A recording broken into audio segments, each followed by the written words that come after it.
guys, good evening. It is John C. Morley here, Sir Entrepreneur. It's great to be with you guys. I'm still traveling, as you guys know. It's my alumni weekend and really just living it up and enjoying all the benefits of college life and reliving them every time I come back to university once or twice a year. So great to be here at the University of Hartford. Had to switch hotels because where I was, I think I had told you they basically didn't have my room the second night, so I wound up moving to Farmington because they just didn't have a room. The other place was really close. Anyway, thank you so much for being here, whether it's 10:18 p.m. or 10:18 a.m., 3 a.m., 3 p.m., 6 a.m., 6 p.m. Doesn't matter. Thank you so much for being here. And please do be sure to check out the QR code or what's on my hat, believemeachieve.com, for more of my amazing, inspiring creations just for you. All right, so I have a really great one I think you guys are going to enjoy. Tonight's episode, or the whole week, I should say, because it's a brand new master topic, how to resolve conflict. How many of you out there have conflict in your life? I'm sure you do, right? But is it that you don't want to admit it? Like, what's the whole issue about conflict?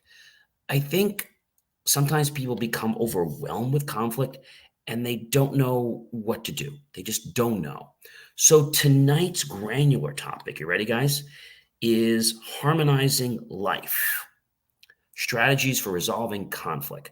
So first, before we can talk about conflict, what the heck is conflict? We have to understand the nature of conflict, what's crucial about it. We're going to dive deep into it. So according, ladies and gentlemen, to Merriam-Webster, you know I always go there, Merriam-Webster, and if we were to look up conflict on their webpage, this is what we're going to get. It's a noun. It is a fight or battle or war, competitive or opposing action of incompatibles, anti-agnostic state or action, mental struggle resulting from incompatible or opposing needs, drives, wishes, or external or internal demands. The opposition of persons or forces that give rise to the dramatic action in a drama or fiction. So that's all from Merriam-Webster. Now that's the noun. The verb is to be indifferent, opposed, or contradictory. Okay, and to think about that. To fail to be in agreement or accord. Okay. There's also conflictive, which is an adjective. All right. So now that we know what it is, let's dive into. So where is it? This is my question. Where does conflict come up in our lives? Does anybody know? So today is kind of the basis for the week, right? It arises from a lot of things, large and small things. It could be a disagreement. It could be in a relationship. It could be in business. It could be in, let's say, something you're working on, maybe with a trainer, or it could even be in travel. Like anybody you're interfacing with, it could be when you're shopping, whether for a car or for food, or maybe when you're traveling at the hotel. Like the other night, when I asked them, could they give me another room? And they were like, we probably can. And then they couldn't. So I had to basically reserve another room, which I did, but I had till midnight yesterday to cancel, and I didn't because they didn't have a room for me. So I had to go move to this place, which was 15 minutes further. Sometimes these differences appear trivial, but a conflict can trigger a stronger feeling, an emotional thread. And that's when it becomes a core problem. Conflicts do rear their heads in our lives, unfortunately. So what are some examples of conflict? Let's think about this for a moment. Some examples of conflict are just the fact that maybe it could be person versus nature. It could be miscommunication. It could be discrimination. It could be person versus society, person versus person, external conflict, person versus technology, clash struggle, or personality clashes. That's an awful lot, ladies and gentlemen. That's an awful lot. And I plan on digging into each and every one of these as we go through the weeks, because I think this is very, very important, ladies and gentlemen, that we actually understand this and know that conflict is not always a bad thing. Conflict allows us to see the situation as it is and then learn from that. And when we learn from, like, oh, wait a minute, maybe I shouldn't do that. Maybe I should do that. It gets us to kind of play this guessing game, right, in our mind. There's nothing wrong with that, okay? conflict can help people be the most successful that they can in life. So I think that's a really, really cool thing to be about. All right. So we talk about what is conflict, where does conflict arise? We talk about that. So why does conflict arise? I mean, this is a biggie. Why does conflict arise? That's a loaded question. It could be because of fear, because of force, uh, because of money, um, and it develops because whatever we focus on, develops more and becomes stronger. Conflict occurs when there's a difference between either a person and something else, another person, technology. We talked about that, right? And until it starts to feel too difficult to manage, it can sometimes overwhelm people. And it's possible to work through the conflict if we approach it rationally and we look at everything factually and we take out the emotional charge. Okay. Um, we're going to talk about conflict a lot this week. But there are five main causes of conflict. Five main causes of conflict. And we're going to get into these. It could basically because of information, could be because of value, could be because of interest conflict or relationship conflict or structural conflicts. So we're going to dive into each and every one of these. But again, today is more of or tonight is a precursor of what you're going to see during the week. And I think a lot of people feel that conflict, it's not going to happen to them. It happens to smart people. It happens to people that are not smart. It happens to everyone. And the reason it happens is because we get so charged. So, how do you make a decision? Or how do you get the emotion? I guess that's really the question. How do you get the emotion out of making a decision? How? Your initial response comes from feeling and what we interpret and take in, we reflect upon. And we can look at the facts. And hopefully, by looking at the facts, we can separate the emotion from the present situation. Sometimes people will go back and imagine another situation that they were involved in. Like if I asked you, gee, when was the last time you were in conflict?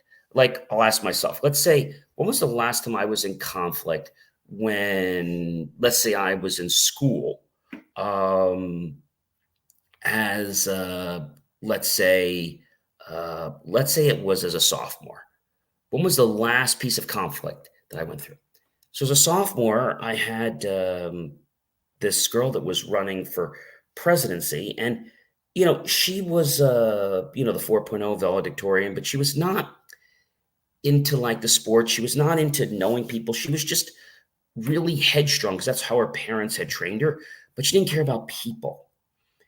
And whenever we'd have a conversation together, we'd have conflict because I knew that she wasn't doing it for the greater good of all concerned. And I would say, I'll call her Mary. That's not her name, like Mary. I get it. Well, John, you don't understand. We have to do it this way. If we don't do it this way, we can't. I'm like, well, maybe we should talk to administration. She was like, well, it's never going to work. Well, if you have that attitude, of course it's not. And then when I tried to do that, she's like, oh, you're always trying to throw everything out. I'm like, no, I'm trying to look at things rationally. And you're just trying to push things through because you think your idea is best. And my idea may not be best, but we've got to look at the ideas and see what can we do and what shouldn't we do. So conflict becomes this big thing that can rear its head. All of a sudden it doesn't exist and it suddenly exists. Maybe you're best friends with somebody. We're going to talk more about these. And suddenly they do something that breaks your values, your trust. Now you got conflict. So we're going to go through a lot of these. And we're going to go through the methods and stuff like that. But tonight, I just want to ask you the question of conflict. So I told you about the one I had. When was the last time I had a conflict after I graduated? Let's say just like that moment. I graduated in 1994 from my first university. And the conflict that I got was actually between myself and my parents. They wanted me to go full throttle, but I had to kind of like ease my way in. You see, if somebody gives you everything you need, you may not be able to do what you need in life because they've done it for you.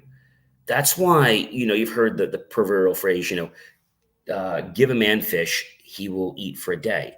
Teach a man to fish, and he'll eat for life. Because if he loses fish today, he'll be able to um, basically come back. Okay? And do it all over again. All over again. And that might sound like something that's like a fairy tale book, but it's not. It's understanding that we get into conflict because our head, okay, wants to go one way and our heart wants to go another way. That's right. Our head and our heart want to go two different ways. And because of that, we're in conflict. So conflict is not necessarily bad or good. It's how we learned to progress forward. That's the best thing with conflict.